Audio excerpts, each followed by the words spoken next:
روز اومدیم با باکسین جدید. واه، چراغ ایز چینی. یارو چقدر خوب نیست اصلا. بازش چوسی ها. چجوری ترش برعکس شد. این توش بینیم چیا هست. این همینجور وامش زرده بدرنگ.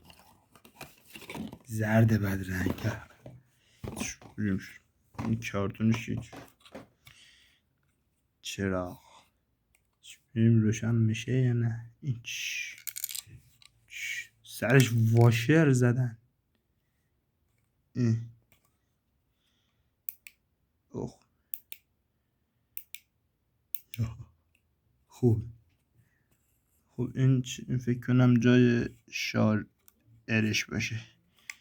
آخ چرا وانه میشه. تو کوچولوه. این برای شارژر ها اصولا بزرگتر باید بشه. این کنار اون ببین این چه. این چراغ این برای بندشه. این چراغ پیشونی بس میشه به سر.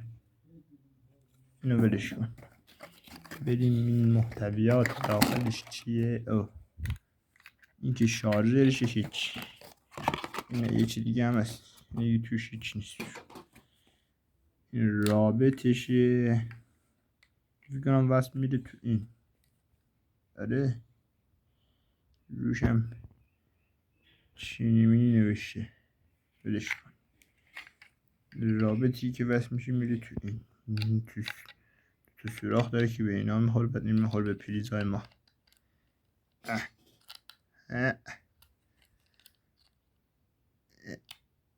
رفت توش.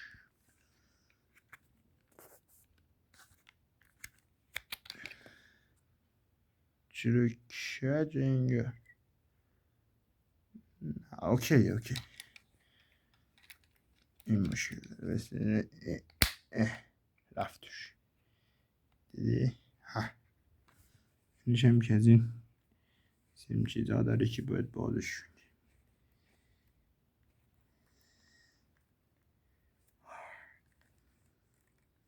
باز شد.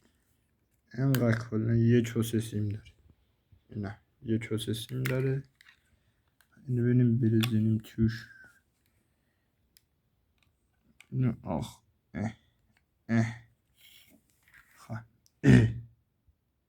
چه سبزی. حالا ببینیم این که بندش هیچ. ببینیم بزنیمش به شارژ. آمدیم پریز.